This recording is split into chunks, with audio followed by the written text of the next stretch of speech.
Croyez-le ou non, mais ceci était à son époque la voiture la plus adulée sur la route.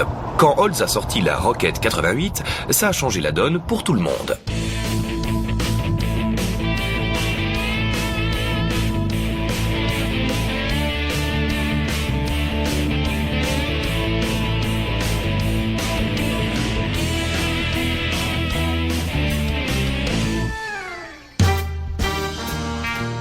Dans les années suivant la Seconde Guerre mondiale, l'univers de la rue dans cette bonne vieille Amérique n'est pas très exaltant. Les fabuleuses 50s vont mettre un moment à devenir réellement fabuleuses. Le rock'n'roll, les voitures irrésistibles et la grande classique américaine, la virée du samedi soir, n'existent pas encore. Les baby-boomers qui inventeront ce passe-temps ne sont pas encore en âge de conduire et leurs parents sont plus enclins à acheter de grosses et somptueuses voitures familiales que celles qui peuvent brûler la gomme sur un pâté de maison. Mais quelque chose est en train de se passer chez les jeunes. L'agitation monte et se répand dans les rues. Au fur et à mesure que passent les années 50, il est évident que les enfants de l'après-guerre vont devenir dingues de voitures. Dans les 20 ans qui séparent les marches de la victoire des marches pour la paix, ces jeunes gens qui ont envie de voitures rapides et au look branché vont engendrer un phénomène dans l'industrie automobile appelé l'ère des muscle cars.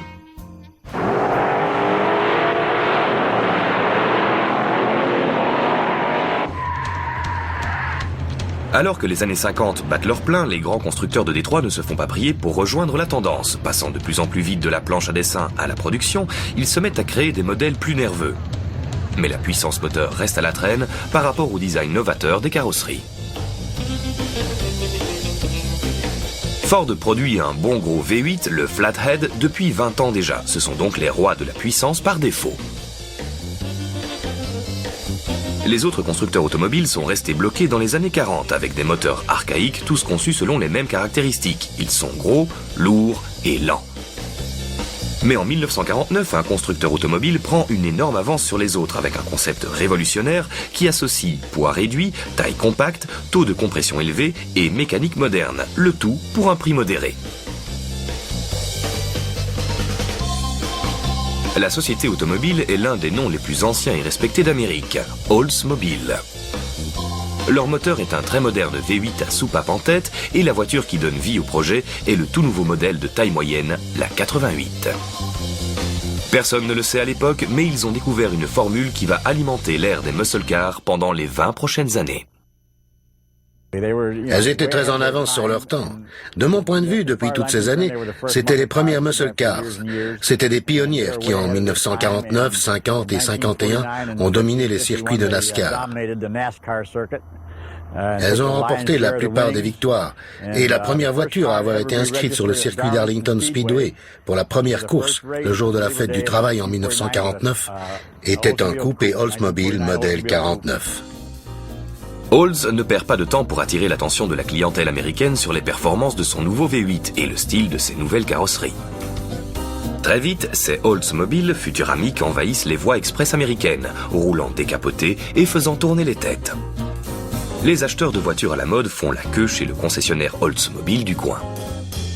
Bien sûr, tous ceux qui se souviennent des années 50 vous diront que dès qu'une voiture rapide faisait son entrée dans la rue, elle ne tardait pas à se retrouver ici, sur le circuit. Grâce au nouveau moteur sous le capot et au poids réduit de la 88, les conducteurs d'Oldsmobile se mettent à gagner à travers toute l'Amérique.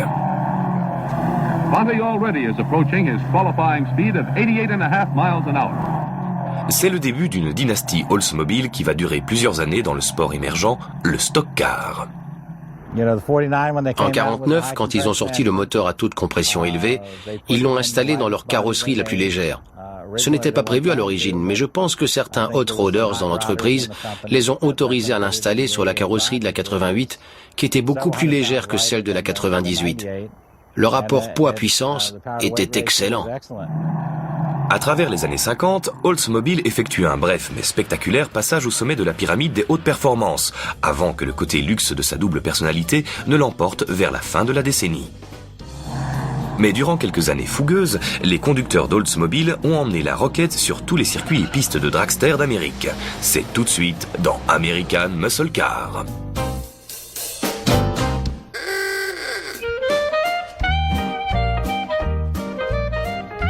Quand Ransom Olds lance sa société automobile en 1897, ça fait déjà pas mal d'années qu'il se consacre aux voitures. C'est aussi le meilleur pilote d'essai de sa société.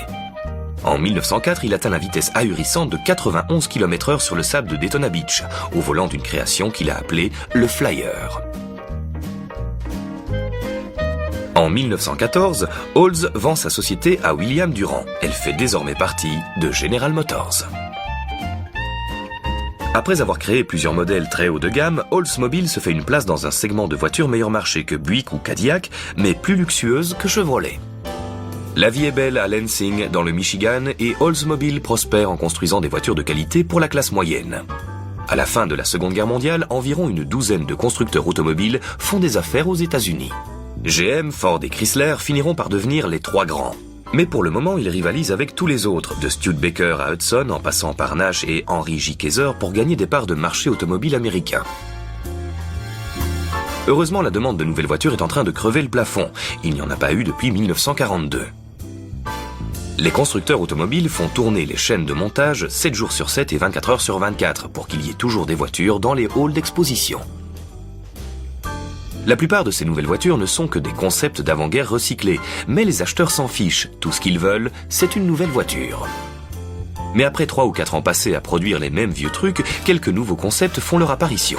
Quand arrive 1949, Ford et General Motors ont sorti des automobiles qui rendent les voitures de l'année passée totalement obsolètes. Et à ce stade, les ingénieurs moteurs sont prêts à mettre une bonne dose de chevaux sous le capot. Ils se sont tous rendus compte qu'on pouvait tirer beaucoup plus de puissance d'un moteur à compression élevée. Et avec le carburant à indice d'octane élevé qui est apparu pendant la Seconde Guerre mondiale, ils savaient que ce n'était qu'une question de temps avant qu'il soit mis à disposition des consommateurs. Ils voulaient donc un moteur moderne, et on ne pouvait pas obtenir ce type de compression avec un moteur à soupape latérale.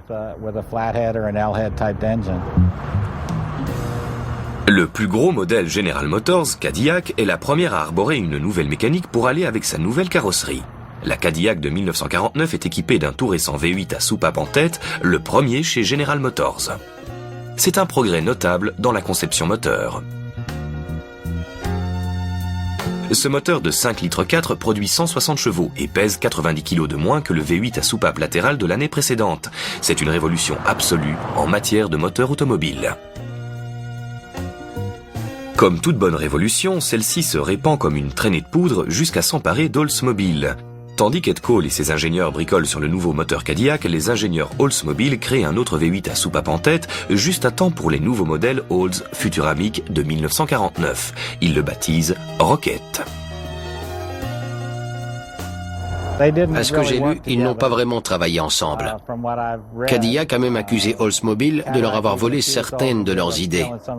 Mais Oldsmobile, qui faisait partie de GM, a toujours été réputé pour être à l'origine de nombreuses technologies. Le moteur Rocket a une cylindrée de 4,9 litres, un alésage de 95,25 mm et une course de 87,31 mm. La nouvelle culasse délivre un taux de compression de 7,25 à 1. L'admission se fait au moyen d'un carburateur Carter double corps. Le Rocket produit 135 chevaux et un couple de 36 mètres-kg. Ce bloc et cette culasse peuvent largement supporter un taux de compression nettement plus élevé et une puissance beaucoup plus importante. This looks interesting. What is it? It's about the rocket engine. The rocket engine is the direct result of the work of Mr. Charles F. Kettering. The research on high compression engines took more than 30 years. The rocket engine owes its tremendous power to its high compression design, plus outstanding mechanical efficiency. Le moteur 303 a été le premier V8 à soupape en tête et à compression élevée mis sur le marché. Le taux de compression était en fait de 7,5 à 1, ce qui faisait beaucoup à l'époque. C'était la première voiture pour laquelle il fallait utiliser de l'huile fortement détergente en ce temps-là. Pour aller avec ce nouveau moteur, Oldsmobile possède l'autre ingrédient qui va engendrer une muscle car, la nouvelle 88. Voyons ce que l'avenir lui réserve dans la suite de American Muscle Car. À l'époque, General Motors est en tête en matière de conception automobile. Son gourou concepteur, Harley J. Earl, exige toujours un style d'avant-garde de l'équipe du studio de design Art and Color Section. Quand les ingénieurs Oldsmobile regardent dans leur boule de cristal, ils voient l'avenir. Et il ressemble à ça. Même si GM est numéro 1 devant tous les autres dans l'industrie automobile, Earl a toujours un faible pour Oldsmobile et de temps à autre, il les laisse innover sur le plan conceptuel. La Olds 88 est l'une de ces voitures novatrices. La Rocket 88 était surnommée la Futuramic, la voiture du futur. En même temps, c'était les débuts de l'ère spatiale, donc ils l'ont appelée la Rocket 88. C'est de là qu'elle tient son nom. La 88 arbore quelques-uns des éléments de style chers à Harley Earl, comme les petites prises d'air sous les phares et les petits ailerons chromés au sommet des ailes arrière, qui rappellent la fascination qu'éprouve Harley pour l'avion de chasse P-38. À l'époque, les finitions latérales chromées sont encore utilisées avec parcimonie, juste assez pour que l'Oldsmobile Futuramic ressemble à un avion en vol.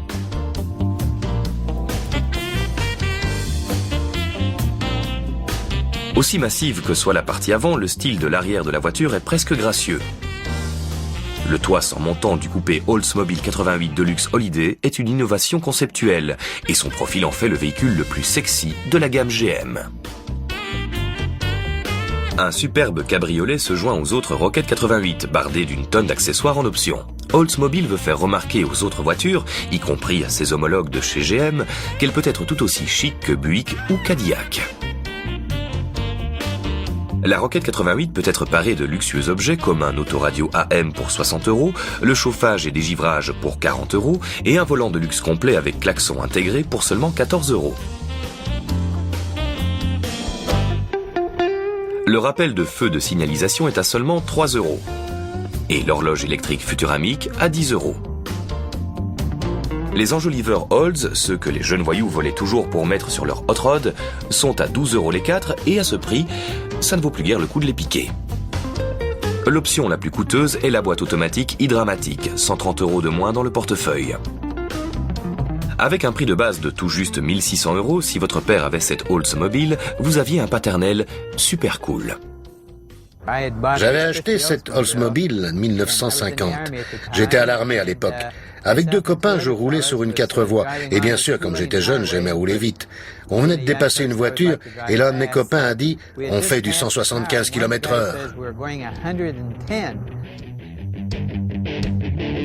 Pesant presque 230 kg de moins que le modèle haut de gamme 98, la 88 avec son nouveau moteur Rocket démarre comme une fusée. La Rocket 88 est à l'origine d'une énorme augmentation des ventes, presque 100 000 voitures de plus par rapport à 1948. En 1950, Oldsmobile est en 6e position au classement des constructeurs automobiles américains, vendant presque 408 000 voitures, dont un grand nombre le lundi matin. Une grande partie de ces ventes du lundi se font ici, sur le circuit. Pendant que les autres constructeurs automobiles s'activent autour des finitions chromées et de la sellerie, Oldsmobile, ou plus précisément les pilotes Oldsmobile, emmènent la Rocket 88 sur la piste et font le ménage. Tout de suite dans American Muscle Car, on fait la course en tête avec les Rockets. À la fin des années 40, les courses de stock car ne sont pas du tout le spectacle de riches qu'elles sont aujourd'hui. En fait, dans la plupart des fêtes de campagne, le dimanche après-midi, il y a un quart de course automobile et 3 quarts de bagarre à main nue. Mais en 1949, quand un agriculteur et homme d'affaires du nom de Harold Brassington sculpte un circuit de course automobile dans un champ d'arachide à Darlington en Caroline du Sud, les courses de stock car font un pas de géant vers la notoriété. Juste au bon moment pour accueillir la nouvelle vague des V8 de Détroit. Désormais, avec le revêtement goudronné et les virages inclinés, les pilotes peuvent être pieds au plancher tout le long du circuit et les Rocket 88 ont la puissance requise. Avant la sortie de cette auto, la voiture de course des Bad Boys était la Hudson Hornet. Une guerrière de la route de 2 tonnes à châssis mu par un 6 cylindres de 4,9 litres à soupape latérale et qui régnait depuis 2 ans sur la catégorie Strictly Stock. Son couple incroyable et le poids de sa carrosserie lui suffisaient pour faire abdiquer toutes ses concurrentes. L'Oldsmobile, avec son poids réduit et la capacité de monter davantage dans les tours, allait changer la donne. Pendant les 2 ou 3 années qui suivent, Oldsmobile fait une razzia. En 1949, il remporte 5 des 8 courses de la série Grande Nationale en NASCAR, 10 sur 19 en 1950 et 20 sur 41 en 1951. Les courses de stock car sont en train de devenir une compétition extrêmement populaire et les fans passent directement des circuits chez les concessionnaires automobiles. Grâce à une nouvelle technique de fabrication appelée plateforme commune, l'Oldsmobile 88 partage pas mal de caractéristiques de style avec ses sœurs de chez General Motors, à savoir Chevrolet, Buick et Pontiac. Mais Oldsmobile est toujours leader en termes de puissance. À partir de 1952, le moteur 303 est équipé du nouveau carburateur Quadrajet quadruple corps. Il produit 160 chevaux et 39 mètres-kilos de couple. Avec ces voitures, on pouvait bloquer les freins, puis monter d'un coup au régime maximum. Et une fois parti, ça arrachait la gomme jusqu'à ce qu'elle ait disparu du champ de vision. Je ne le fais plus, bien sûr, mais je l'ai déjà fait et tout reste toujours en place, ce qui m'a toujours épaté. Mais les voitures commencent à s'empâter et à être victimes de la passion d'Harley Earl pour le chrome. À ce rythme, les Rockets sont en bonne voie pour devenir des chars de défilé plutôt que des championnes de stock car. Au milieu des années 50, un énorme changement se produit en Amérique, et on peut s'en rendre compte ici mieux que n'importe où ailleurs. Ces dernières années, les voitures américaines étaient rondes, lourdes et ennuyeuses. Elles sont devenues longues, basses, élégantes et fascinantes. En 1957, Oldsmobile est numéro 1, loin devant. Voilà une voiture qui repousse les limites du design, de la performance et du luxe. L'Oldsmobile Golden Rocket 88 modèle 57 est créé pour commémorer le 50e anniversaire de General Motors, et c'est une voiture magnifique. Pour ce modèle, Olds a fortement limité les chromes, mais n'a pas lésiné sur l'allure générale et l'habitacle pour créer une voiture de luxe très spéciale. Mais même si elle a pris de nouveau en taille, en poids et en termes de luxe, les ingénieurs moteurs Oldsmobile ont tout fait pour que ça reste une roquette. L'Oldsmobile 57 prouve que la boule de cristal des décideurs pointe toujours vers l'avenir. De grandes choses attendent la marque.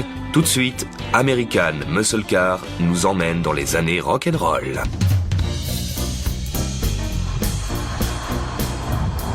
En 1957, voilà ce qui s'appelle la belle vie. Les Chevrolet et Ford Model 57 établissent de nouveaux records dans ce que Détroit appelle le secteur des bas prix. Mais cette année-là, Oldsmobile vend plus de 390 000 de ces merveilles à ceux qui voulaient quelque chose d'un peu plus flatteur. Quand j'ai eu 18 ans, ma première voiture a été une Oldsmobile 1957.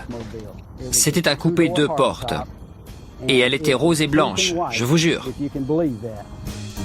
La puissance moteur est passée de 185 chevaux en 1954 à 240 en 1956, puis à 277 en 1957. La Rocket 57 est une version réalisée et à course allongée du moteur 303 d'origine. Sa cylindrée est maintenant de 6 litres. Avec un carburateur Rochester quadruple corps et un taux de compression de 9,5 à 1, il sort 277 chevaux. Mais la grande nouvelle pour les mordus de voitures puissantes, c'est l'option J2 composée de 3 carburateurs Rochester double corps qui produit 312 chevaux. Le moteur J2 est exclusivement destiné aux pilotes et à quelques personnes triées sur le volet qui connaissent le mot de passe secret au comptoir « Sport » chez Oldsmobile. Mais avec le poids et la taille en plus, ces voitures sont finalement confrontées à de sérieuses concurrentes de chez Ford et Chevrolet sur les pistes de course de stock car. Les V8 312 turbo Ford et 283 Chevrolet à injection mettent vraiment la pression. Et même avec les 312 chevaux du J2, les Rockets sont lourdes à mouvoir. Dans la rue et sur les pistes de dragster, le même principe qui a aidé à créer la légende de la Rocket 88 se retourne maintenant contre Oldsmobile. Le rapport poids-puissance est manifestement plus favorable pour des voitures plus petites et plus légères. Tandis qu'en 1957, General Motors adhère à l'interdiction de course émise par l'Automobile Manufacturers Association, 2 de ses homologues, Chevrolet et Pontiac, continuent à supporter en secret les écuries de course. Olds y voit une occasion de tourner le dos une bonne fois pour toutes à ses compétitions, somme toute assez vulgaires, et de prendre la place qui lui revient comme l'un des premiers constructeurs automobiles de luxe au monde. This is the look of Oldsmobility.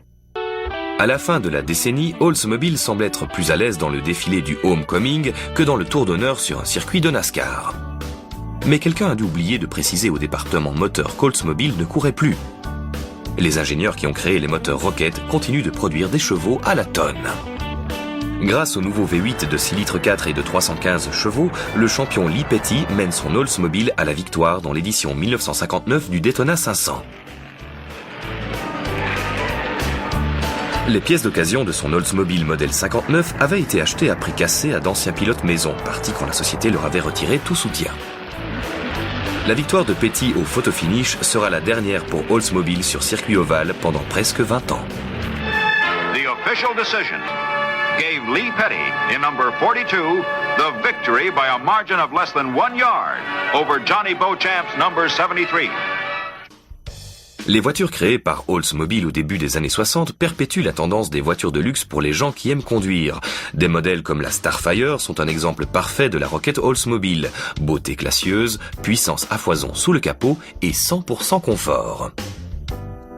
Mais quand les acheteurs américains ont souhaité des modèles plus petits et plus économiques, Oldsmobile était prêt. Pas avec une petite voiture de bas de gamme, mais un modèle réellement innovateur baptisé Jetfire F85.